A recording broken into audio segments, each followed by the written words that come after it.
Thank you for joining us today on Something to Think About with Pastor Mike, where the topics can range from current events, historical perspectives, practical Bible application, to whatever's on his mind today.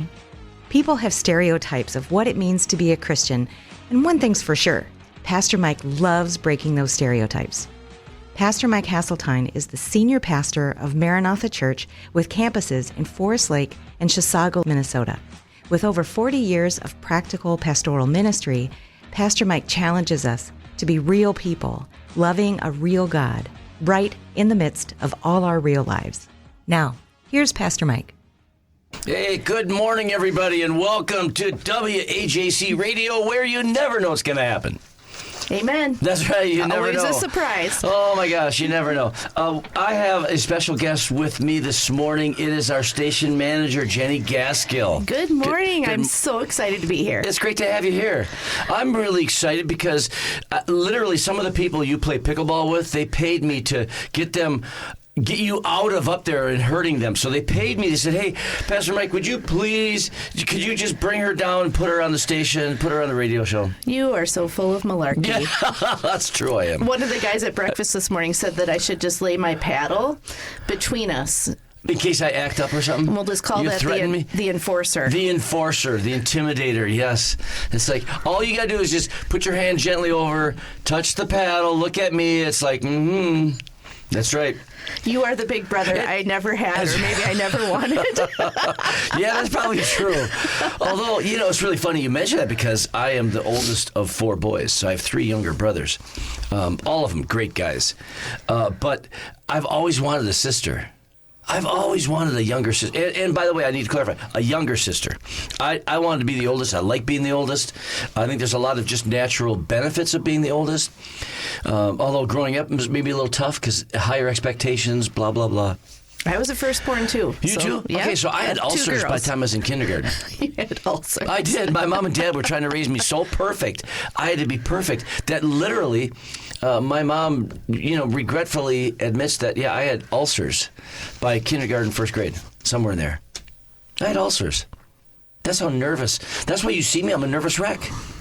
You still have outgrown that. Yeah. But I think that if I had a sister, in my mind anyway, people who have little sisters say, no, it wouldn't have happened. But I really think that I would have, that we'd have been like best friends. I would have loved her. I would have protected her, taken care of her. I could have seen us, going on dates together, her with her boyfriend, me with my girlfriend, and just, I lived in my mind, I got this world where if I had a sister, man, it would have been just so cool. You totally romanticized that. I did, huh? Yeah. Do you have so you're the oldest. You don't have an older brother. No. I've met a few people, very few, unfortunately, that can relate to that. And they go, that's kind of like my sister and I, But most who have little sisters, they go, no way. She was a pain. She was always in this and that. And all. It's like, Family dynamics are always fun. They always are interesting. So we had a boy, then a girl, then a girl, then a boy. Our oldest boy, he did not really appreciate his sister. I mean, he wasn't mean to her, or, that kind of thing. But she literally kind of worshipped or admired the ground he walked on. If he would have realized that at his teenage years, they could have had the greatest relationship. Or it could have gone the other way, too. Well, yeah. She did. She just worshipped the ground he walked on, and he could have had life could have been so much easier, but he made it more difficult. So it wasn't until they were in their 20s where he finally admitted and repented and acknowledged that, he could have been a better, bigger brother. Better, bigger brother? Well, I think most of the time, usually better, bigger brother. That's right. Yeah. Radio exercise. Yes. The warm-ups for the morning. And you think about, usually in I don't want to use the word too tightly of healthy family dynamics, because every family has, issues and all Stuff. that. Yeah, stuff.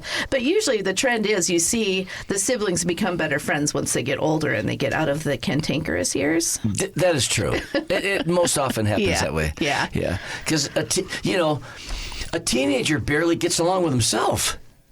So you're right. The teenage years are just tough. They barely gets along with himself. That's great. Yeah, that's really true. They barely get along with themselves. They can't trip out of their own way. They don't know what they want, and they want everything. Yep. Yeah, so it's crazy. I forget if it was James Dobson or some family clinician. He said that the main goal for a parent in his for their teenagers is to get them through their teenage years with the least amount of scars possible. That's kind of an interesting ideal, that your goal is to get your kids through the teenage years with the least amount of scars possible. I would ascribe to that. Yeah. Yeah. Because you've raised two boys. Mm-hmm. Yeah. And they got along pretty well, didn't they? They did. How many years between them? They're almost 4 years apart. It's like just shy a couple months. So, yep. So that's enough distance. Yeah. So. Yeah. My next younger brother, we are 9 months and 9 days apart. What do they call it? Irish twins? Oh. Something like that? I don't know what the saying is. Yeah. It's like, Yeah, but 9 months and 9 days apart. So we were in different grades. I was really young for my class. I mean, I graduated high school and started college at 17. Because my mom and dad, like I said, pressure was on me. I had ulcers by kindergarten. Did I tell you that? My mom and dad had so much pressure on me, and I had to be perfect. And everywhere we went, my parents were always praised, your kids are so well behaved. Yeah, we didn't dare ask for that candy in the candy dish. We didn't dare, we waited until we were offered it. We just sat there and, so where was I going with that? So, well, then you probably, quid pro quo when you were a teenager and before you met Jesus, you gave your mom ulcers. Well, okay. Yeah, that is true. Yeah, that is true. And again, that's fairly typical, whether, teenagers live the rowdy lifestyle that I did or not, just the fact they're teenagers. And, one thing I always encourage parents when their kids reach their teenage years, because they're always, Pastor Mike, my kid won't do anything I want. And so I have a couple words of advice, and I'm sure they're not unique with me. I'm sure I, picked it up from some teaching or something somewhere, but try to reserve your no's to when you absolutely have to use them. Because most parents, they're hovering like a, I went to like the nose on your face, not the nose of the yes and the nose. The what now? The nose. I'm looking at you. Why the nose on the face? The nose. Preserve your nose. Preserve your nose. I'm like, and then I caught up with you. So just sharing what's going on in my head right now. Okay. I have a really funny story about Samson and for birthday. But I'm going to come back to that in a minute. Let's go finish this little thought here, too. Let's see here. I got to write this idea. Switches. So reserve no for when you really have to. Otherwise, can I do this? Can I do it? No. Can I do it? No. They're reaching their teenage years. You want to start giving them more and more rope. More and more freedoms, more and more. That's what you're raising them for. You want to raise kids to be dependable, independent, responsible kids. And if you're controlling them on every move they make, and no, you can't, you need to give them some freedom. You say yes, try to give them some warnings or preparation for what possibly might happen. Say, you can do that, but I just want you to know, here's what you got to watch for. Friends are going to tempt you to go places and do things that you probably aren't good. But I'm going to say yes, so there's that more permissive, you give them freedom because they need it to grow. They just need to grow. Also, parents say, my kids are so rebellious. And again, I'll ask them, well, how many no's do they have in their life? And then I challenge them with this one thought. So our listeners out there, if you got teenagers that just seem to, giving you fits, and it's not because of drugs and alcohol, but if they're just, obstinate and things are difficult, because the whole drugs and alcohol thing is another another dimension of raising kids. But I try to encourage parents, hey, listen, you need to lighten up. You need to give them more room and more space. And secondly, when your kids are, quote, being rebellious, ask yourself the question, or try to evaluate the fact they have no other way to let you know they're independent. They are them. They're not going to be a mini you. They don't want to be. Now, here's the thing. We all know, just don't tell teenagers that, they're going to grow to be just like you. Now, if that was a scary thought, you need to change, because they really are. But in that growing up years, parents sometimes try to just cover and hover and try to cover. They are being, quote, rebellious because that's their only way they can tell you, I'm not you. You know, I hate going to church. You know, they probably really don't. But what they're trying to say is, I don't want to be a mini you. And most parents don't recognize it, and they hang on, and you know they're led around by all this quote rebellion when they're really not honestly being rebellious. They're good kids, but we the parents don't recognize it, and we try to control every aspect of their life. Yeah, try and force, and which causes a wider division between you and them, and because the hope is, once they get through that time period, that you actually become friends with good friends again. Yes, yeah, I want them to become the kind of people I want to have friends with. Yeah, but so again, I don't know how we got in this parenting thing, but you know, I watch parents with 2-year-olds, and they ask the 2-year-olds so many questions. Do you want to do this? Do you want to do this? No, at 2 years old, I'm God in your life. You know, Bill Cosby says when the child says no, you walk over, you pick up the child, and you say yes. You know, this is what you're going to do. That whole over permissiveness. See, here's the thing: they're supposed to be very, very legalistic when they're 2, so you can be permissive when they're 16. But if you're permissive when they're 2, you're going to try to be controlling when they're 16, because you've raised a monster. And he's uncontrollable. It's like, so yeah, 2 years old, it's not funny when they have attitude tantrums. No, I've seen parents just go crazy over, you know, the fact that they spill milk or they whatever. No, that's an accident. That's not, what you're parenting is attitudes. When they're 2 especially, 2 through 4 or 5, so that when they're 16, you're letting go. Again, some professionals say that, generally or roughly saying, the way the kid is when they're 2, they're going to be again when they're 16. I wonder if that means that we're the same at 65 that we are at 35. Yeah, I don't know. I don't think I'm going to go there. I got nothing for you on that one. Nothing. Okay, so we're going to get to these national holidays in just a bit. You know, for our listeners that are just tuning in, you're wondering who's that other voice on the radio? It's not Pastor Robin. She is gone. She is taking some time off because Jenni just beat her up with her, oh my goodness, her paddle. You know. So not true. So not true. So we have our station manager, Jenni Gaskill, in here. But, okay, so you made that little reference to the nose when I said, you know, their nose, N-O, yes. apostrophe S. Yes. And you were thinking nose on your face. Okay, so. It's early in the morning. Okay, so when you were growing up, did your dad ever threaten to spank you with a bag of switches? No, not with a bag of switches. And I wouldn't say I had spankings as a kid, and it was with a spoon. But it wasn't many. Yeah, I got. Oh, you had to add that little. It wasn't many. It wasn't many. Are you trying to no. pronounce a little bit of sainthood in there, or what? Oh gosh, no. Oh gosh, no. You just got away with it. Yeah. No, I had amazing parents, so I have amazing parents. Yeah. Well, if you had amazing parents, they'd spank you more. Then you wouldn't hurt people today when you play.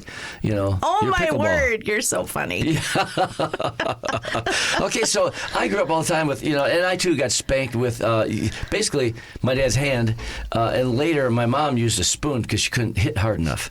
Anyway, and by the way, for those who are listening, that you're just like, oh, I can't believe it. Let me tell you what, we're living in a different world, and I would never have accused my parents of abuse. They loved me. They never hit me out of anger. And I can tell you this, when we discipline out of anger, we're disciplining for our sake, not the kids' sake. Amen. Discipline is how you teach and instruct children. This idea, if you as a parent out there and you're listening to this and you go, and you think you've heard yourself say, I've had enough. Well, at that moment, you are disciplining for your sake. You would have never let it get to that point if you were disciplining for the kid's sake.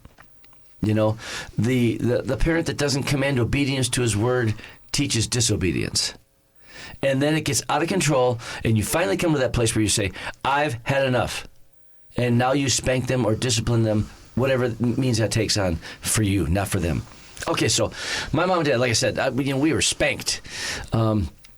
And it did not kill us, did not hurt us. It was not in anger. It wasn't abuse. It was loving discipline. But back to this point. So Samson, different birthdays or whatever else, said, I'm going to get you a bag of switches. And I didn't find out literally until he's in his 20s. It's one of the times where all the kids are around and we're barbecuing outside. And Orly and I love it when we're all together and just listening to the kids chatter about their upbringing and what they're doing and all that. So Samson at one time says to me, he says, Dad, hey, by the way, he said, what in the world were you always threatening to buy me a bag of switches for? And all he could think of was electrical switches. Jenny, are you going to spit that glass of water out right now? You just took a drink. He just couldn't get it. He says, oh, that's funny. Isn't it funny? Because he had no idea. So I'm laughing and I go, no, I didn't realize all this time growing up, he never got it. So the threat never had an effect. Oh my gosh, it was just so funny. Well, you know what? I'm going to get you a bag of switches. Well, that's a real threat. Have you done it yet? Have you actually gotten him a bag of switches? Because you could keep that little thing going. You could get him a switch every year. Oh, man, a bag of just show up electrical randomly. switches. he would think, what in the world is my dad going to get me a bag of switches for? Oh, that's so funny. Yeah. At least I think this. For listeners listening right now going, what in the world are they talking about? Hey, tell you what, Jenny, let's go to the national days. All right. Let's wind this down to the first half of the show here. Okay. All right. Pastor Robin, I just hope I do you justice here. And I'm actually very sad that you're not here today because yesterday was National Small Dog Day.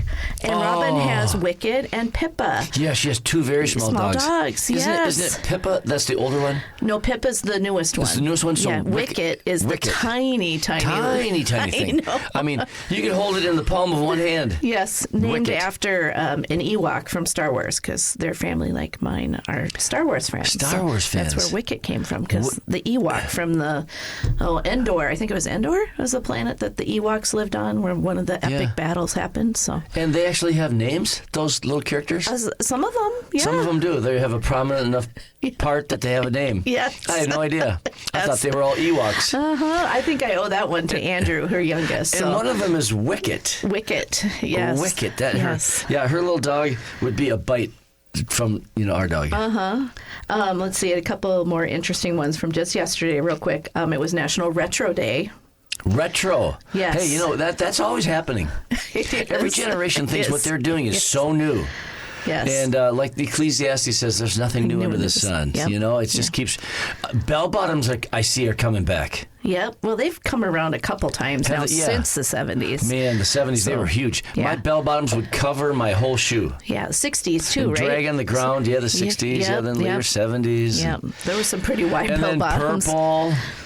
Purple was in the 70s. Oh, just the color. Yeah, the shirt, the colors, okay. The colors, yeah. Yes. Yesterday was also National Toast Day. Toast. I love toast. And there's kind of I'm not going to read it to you, but it was kind of ode to toast when you clicked on it. It was hilarious. Really? But funny story, in our family, my grandma on my dad's side, so my grandma Bender, she used to always tell us, because who wants the heel? Right? The heel of the, of the bread. Everybody. No. Oh my gosh, my wife, she'll fight over the gundaba. Okay, well, she's Finnish. Okay. And the gundaba. That's what it's called. Oh man, the toe and the heel. Yes. She will fight for that. I mean, you got to wrestle that out of her hand. I just learned early in our dating that hands off. That if you see one of those, that's hers. Okay, well, it's not really good sandwich making. You got to turn it the other way. The Wonder Bread and the store bought stuff. Yeah, I agree. She's not too keen on probably that part, but homemade bread. Oh, yeah, I can see that. The toe and the heel? Yes. She will fight. Yes, so my grandma used to always say, eat the heel, it'll put hair on your chest. And as a girl, that really wasn't It was really terribly inspiring, right? motivator. Really inspiring. That's what I want. I want a hairy chest. So I So used when to. I put my swimsuit on and go to the beach, all the boys stare. Well, and I think of the what are they called, euphemism or whatever that we carry on, like the things that, and I know there's one that I can think of that you said your dad always said about can't died in the army. So this was like one that we carried out, eat the heel because it'll put hair on your chest. I have 2 boys, they're looking forward to having hair on their chest. Right. And so we were out visiting our family in Washington. That's where my husband's family is. And my niece, who's almost as old as I am, Tyler said something about, that's what Tyler was probably like middle school or something like that. And Dawn she's like, Tyler, it does not put hair on you. So totally just blew it out of the whole family deal. Yeah, I know. But then Sammy, when he was younger, he couldn't remember what the name of the heel was. So he called it the ankle. So in our house, it's now the ankle. The ankle. Yes. Oh, that's so funny. How things evolve. Yes. Oh, that's just hilarious. All right. So hey, my dad told me that if you eat burnt toast, it'll help you whistle. Hey, it's one of those exact things you're talking about. Kind of a euphemism of just a family. Yeah, if you eat burnt toast, because toast would burn, you don't want to throw it away. And, you didn't think back then, I don't know why, but scraping it off, why could you just scrape it off? It'd be just fine. But no, you eat burnt toast can help you whistle. Oh, that's funny. I can't whistle. My Uncle Jack, my dad's brother, he always had his toast burnt. So he liked it that way. But anyways. Okay, moving on. Today is National Skip the Straw Day. Also National Chocolate Souffle Day.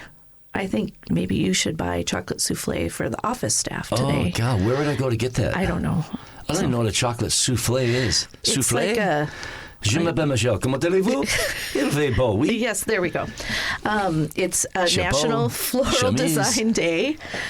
And let's see, what was the other? It's National Tooth Fairy Day. National Tooth Fairy Day. Yes. Wow, I have sent the Tooth Fairy on vacation. Yeah, no, actually, how's that go? No, you don't pay him. Well, when you have kids, you pay the Tooth Fairy. Yes, that's right. My record when I was a teenager, I have really bad teeth. And I brushed and I took care of them and all that. But on one visit, I had 13 cavities. Oh my gosh. Yeah, in one visit. I think that's kind of a record. Yeah, they must be soft. 13 cavities. Yeah, it's really pretty Some of bad. that's genetic stuff too. So the Tooth Fairy and I, we knew each other really well. Yeah. All right, and then last but not least, my favorite, which I would really love to promote today in the office. Yeah. National Public Sleeping Day. Public Sleeping Day. Oh my gosh. Okay, so Mike, the producer over there, he's raising his hands going, yeah, well, hey Mike, do not fall asleep. No, not yet. I won't, but I can get on board with I like sleep. I like taking naps and stuff, although I rarely ever get to do it. I know, we all long to do it, but we never do because we're just so busy. I do it on the airplane. Yeah. That's public sleeping. There's public sleeping. So homeless people sleeping on the park bench, that's kind of it's a national holiday. It's a national time to do that. Yeah. Sleep in a bus stop. Have you ever slept in a public place? Airplane. Airport. Okay. Yeah, I've slept in an airport. Yeah. We're in Boston Airport and we got stuck there. Hey, also a good friend told me or reminded me that today is National Cigar Day. And I said to him, isn't that every day? He says, no. Anyway, today is National Cigar Day. So if that's your deal, go have a cigar. Go have chocolate souffle. Go have a cigar and chocolate souffle and fall asleep on a park bench. Woo! There you go. Okay. Combine it all into one. We're going to be right back. You're listening to Something to Think About with me, Pastor Mike, a production of WAJC, Your Life Radio on 88.1 and 91.7 FM. We'd love to hear from you. If you have questions or comments about today's show, email us at wajc@yourliferadio.com. If you're ever in the Forest Lake area, I'd love to personally invite you to join us for a Sunday morning service at 9:30 a.m. or Wednesday evenings at 6:30 p.m. There's something for everyone.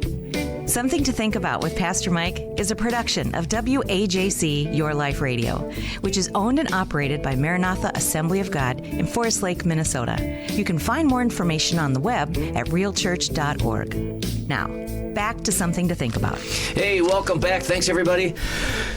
Remember, it's National Chocolate Souffle Day, National Public Sleeping Day, and also it's National Cigar Day.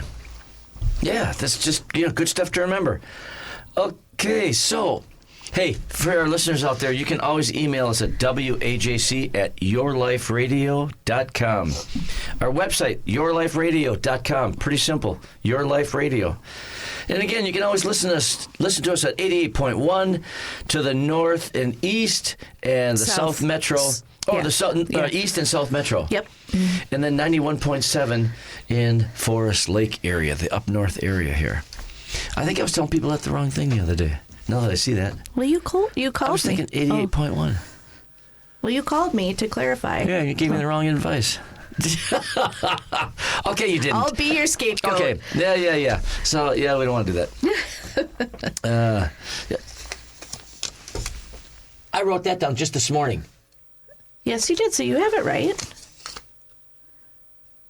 No.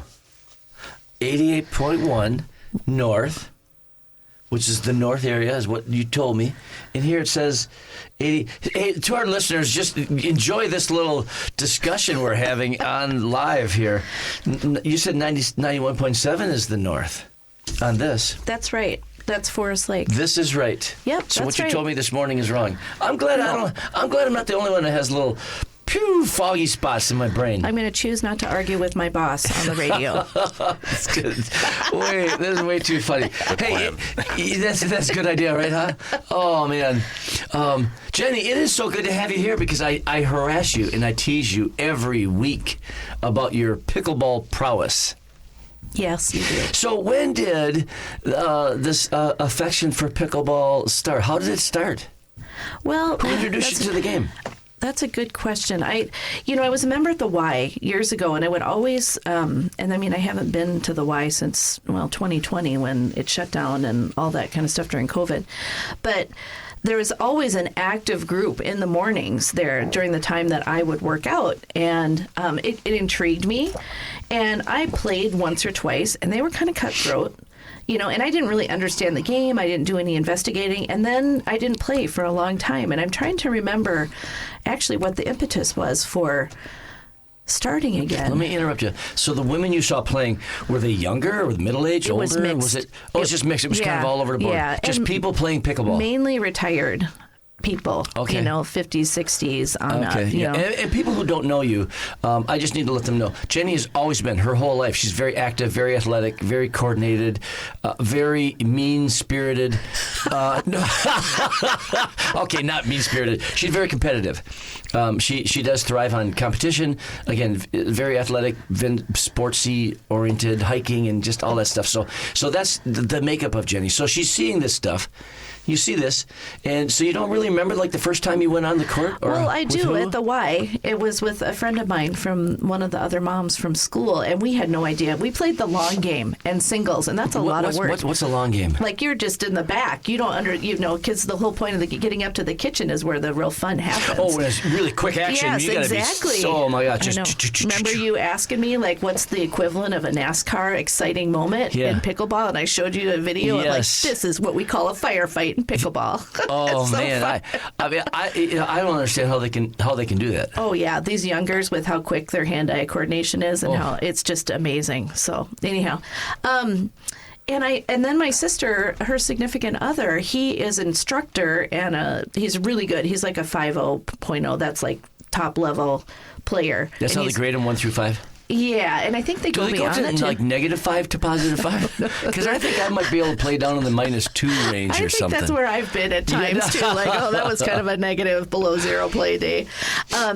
But organized sports were always a big part of my life growing up, through elementary school, high school, even into college. I didn't play any, college level stuff. I went to an info meeting and I don't want to give that much time to a sport. Yeah. I'll just play rec leagues, that type of thing. And then when I was done with college, I didn't, I went to work full time and, life takes different paths and different directions. And so I ran for a lot of years and I worked out and I didn't realize once I picked this back up, I think it was really 2 summers ago, now because we were on vacation with my parents, and my sister and her significant other came up, and the kids were there, and so we went out, and I had said, yeah, let's play pickleball. They've got pickleball courts there. And that really kind of was the big start of it. And then we decided to start the pretty casual group here on Friday mornings, women only, from 8 to 9, which is open to anybody that wants to come. And it's a pretty chill, because you can kind of show up at some of these places for open play. And it's super intimidating. It can be intense. Because you got these 5-hole players. Yes, yeah. And unless they have a really well-organized group where they have beginner area, intermediate, advanced, that type of thing. And sometimes some of those communities can be maybe not so welcoming, but for the most part, 85, 90% of the time, I mean, pickleball people that play pickleball are they're so fun.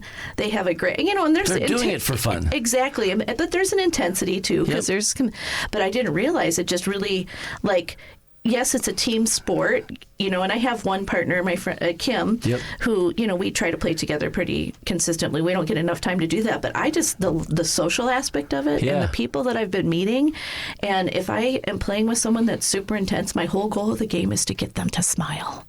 Because sometimes they're just so grimaced on their face. Yeah. And so, anyhow, so it has just kind of blossomed from there. I didn't realize that I still had this need in me for some competition. And I am not athletic type. Yeah, and I'm not about win. I just love playing and getting better and challenging myself and working on different shots and different techniques. And I have just enjoyed the heck out of it, because it really is. I could lose all day long and still have a blast. So, anyhow. Not everybody's wired that way, but no. Well, I think this idea that you get it in perspective. You're in your 50s. You realize that when you're playing and having fun, nobody knows where you are. You're in the middle of a building, which people are. When I was at the racetrack, some of these racers would have. I'm thinking I got into racing because I wanted to have fun. Yeah, and exactly. I had a ball. Yeah. But a lot of the other racers out there, they're always just ticked off. They're mad. They're angry all the time. I'm like, why are you doing this? And then I'd say that every once in a while, get in a little bit of an argument with somebody, and I'd stop him and remind him. I said, do you know where you are? Do you know where you are? You're on a little dot in Wisconsin that nobody even knows you're here, and you think you're a NASCAR driver racing the Daytona 500. Take a chill pill, a little perspective, a little wake up. Yeah. So for you, same thing. You realize, hey, this is fun. Like you said, the camaraderie, you can push your best, and it's really what you're after, is your best. It's not about winning all the time. It's, did I get a good shot? Am I reacting as quick as I can? Because, again, there's a certain amount of competitiveness in us, and you have a nice, healthy dose of competition. And, again, you've been, like I said, athletic your whole life. You're coordinated. You're, athlete-type stuff. So, I can see pickleball is fun. So, I just love giving you grief every Friday because, of your intensity and the beast and you hurt people. Well, I will tell you, one of the things I've been working on is when Todd and I play together as partners. This is a you place play where, a little harder? No. Come on, tell me the truth. This is where Jesus is scoring me. Harder. I need to put my nice pants on when it's my husband. That's my partner. What, you don't want to show him up? Come on. No, seriously. No, it's funny. Because Todd is very athletic, too. Oh, he is. He's very athletic. He's like a cat. I know. It makes you mad because he can, he I just can picks play it up for, like, I know. nothing. Yeah, no, but I'm much better when he's on the other side of me, with... when he does because you want to hurt him. No, it's not that. You want to just drill him with that ball. You want to just knock it right at him so fast it hits him in the forehead and he couldn't even reach it. No, in terms of the encouragement factor. What? I'm much more encouraging. Yeah. So we played for 2 hours this last Sunday and we had no marital conflict. It was a great time. 2 hours and no marital conflict. Oh, that is hilarious. That's how you judge what a good game was, huh? Yeah, but we're so empty what kind of marital conflict could you go home with? Somebody who's being mean, they cheated, they played too hard? Sometimes I do a little more coaching than I should. Oh, like can't keep my mouth shut. Like backseat driver kind of thing. Yes. Something I would never do to any other partner that I'm playing. But you would your husband. Yes. You know, honey, you could do this right here. You know, and what you should have done was you should have been standing over here. You should. I could see that. Yeah, that's Todd, right. I hope you're listening right now and laughing at this. So it's confession time. Oh gosh. So, okay, so there was a time a couple weeks ago, and I went on and on the radio about it, that you and Kim, your partner, Yes. you went and played in a tournament and you came in second place. And man, I was all, wow, these guys, man, they came in second place. And I was going on, and we got to the radio show, and I went on and on about, man, that's really cool. These two, they really are good. You play a lot. You entered a tournament and you came in second place. That is so fantastic. Until later in the week, it surfaced, and I asked a follow-up question. Hey, by the way, how many teams were there? And you said 2. We had so much fun with that.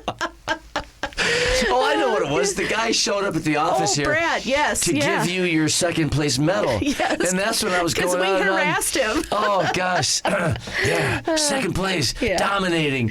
We're level 4 players, second place. Yeah, it's good to have so much fun with that. So. Oh yeah. So now I know I have to ask a follow-up question. Yes, sir. How many teams were there? Well, next time Yes. next time I hear you came in first or second. It's all about the extra questions That's because right, we the don't need follow-up. to offer that info. You got to follow. Okay, so now let's get back to this idea of some tournament plays. You have played in some tournaments, which I was shocked. I really have. So literally, you and Kim, you flew out to, was it Arizona? Yeah. Seattle? Yeah. No, Arizona. It was me. Yeah, it was Arizona. It was Arizona? Yeah, Phoenix, yeah. And this was, what, 3 weeks ago? Yeah. Like About 2 weeks. 2-3 weeks ago. Something like that. It was over Valentine's Day. And what was what kind of tournament was it? How was it advertised? Well, we just went. There's sites that talk about tournaments and places that you can go to. So we just, my youngest son is in school down there. So, of course, I'm always looking for an excuse to go down because I want to see him. And then, of course, pickleball and, play outside and have a great time. Kind of have a twofer. Yeah, so we just found a tournament that worked for the dates for Kim and I. And, we met up there and we got an education. So I will never sign up for another a double elimination tournament.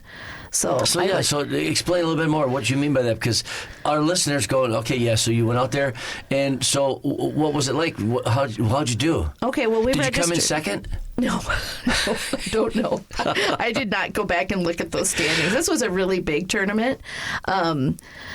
And it was a 50 up tournament, so 50 plus. So they have a couple bunch of old dudes. Yeah, a couple age brackets in that. And they males and females. Yep. Do they have mixed teams or couples? Yep, or they how have do they... mixed doubles, and then they have male and female.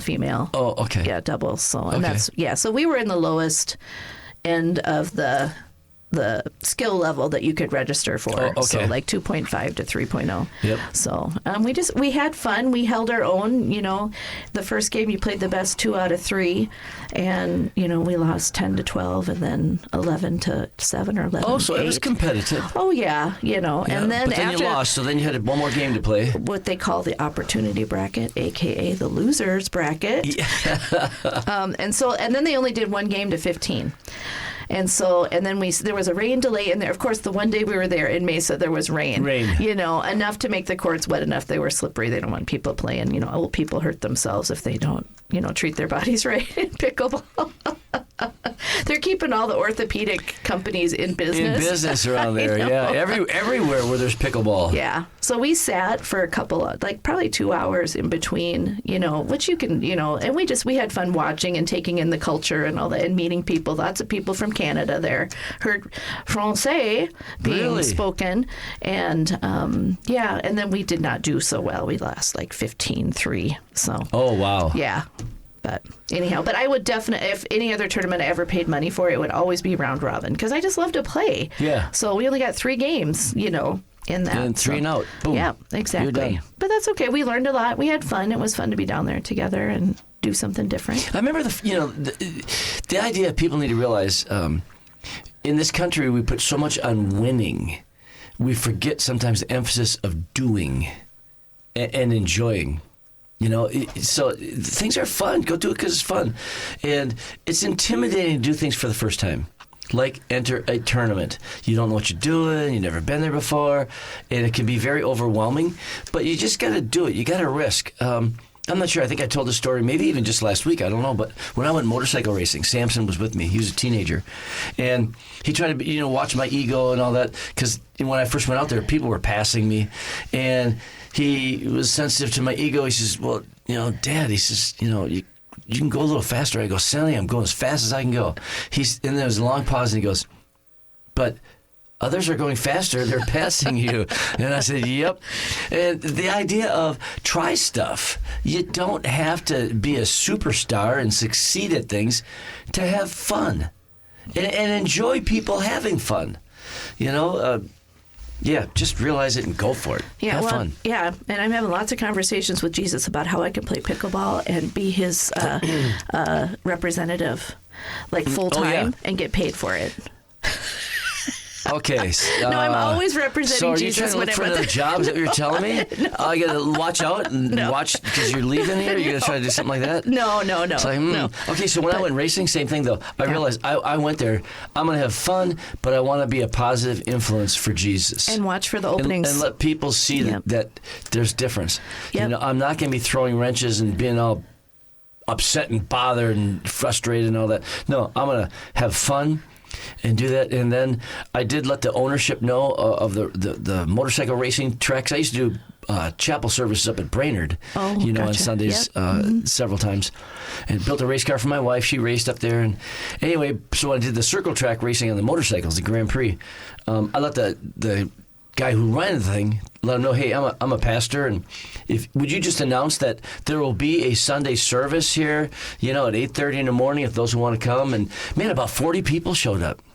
And I got a chance to share the Lord, share the gospel, open up, have a worship time together with people at the racetrack, which is a very unique environment. Yeah. Oh, yeah. Absolutely. It's very cool. Yeah. Yeah. And I had, I've had a number of moments of people over pickleball and just stop what we're doing. I've had opportunities to pray with people and encourage them and, be that, I really do look at it as a mission field. I mean, it's feeding me physically. I know that, and emotionally, and mentally, all that stuff. But I'm like, this is another way that you can come into contact with people outside of church. Yeah, and I believe that we as Christians, we sometimes isolate this idea of I'm gonna go witnessing. I'm gonna witness. No, you are a witness, and Christians need to realize.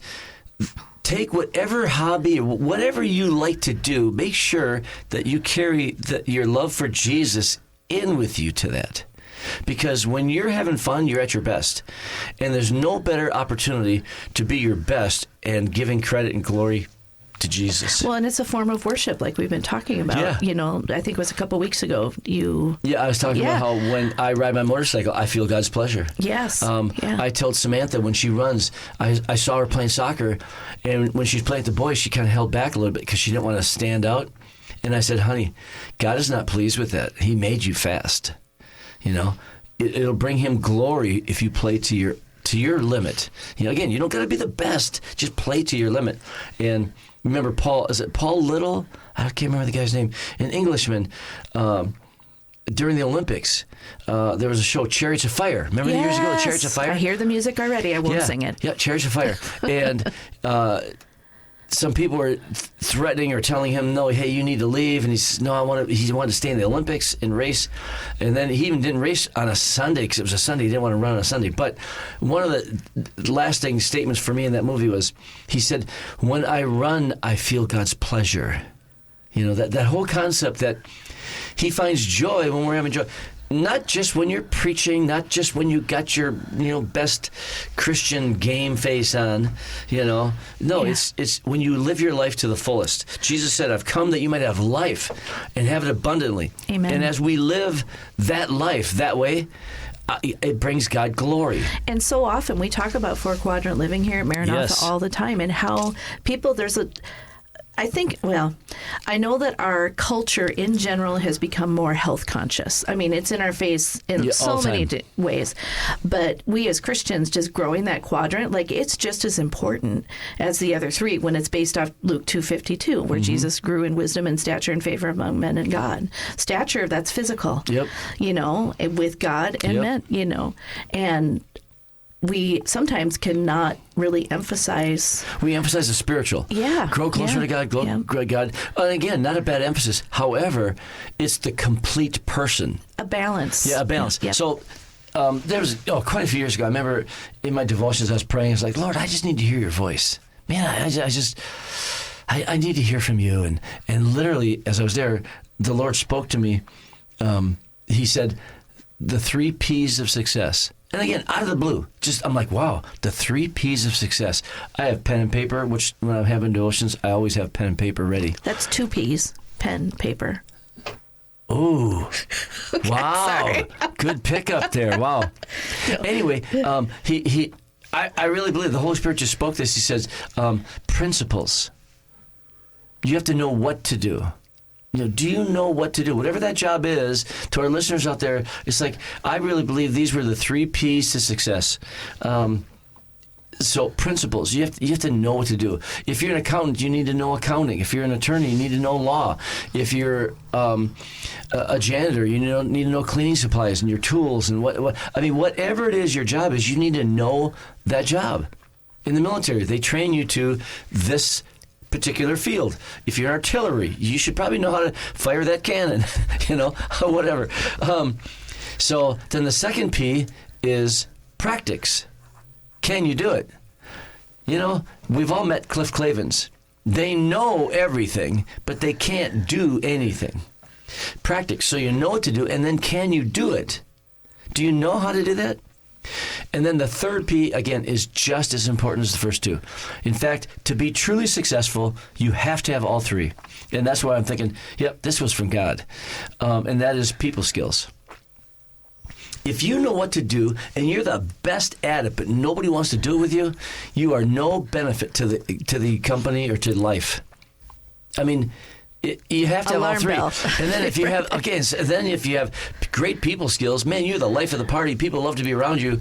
You're still of very little value to any employer or company or any, because you don't know what you're doing. So the 3 P's of success. It's kind of like that rounded person. Yes. And do you want to strive to be better in all of those? Yes. Yep. And then a little later, I kind of added a 4th P.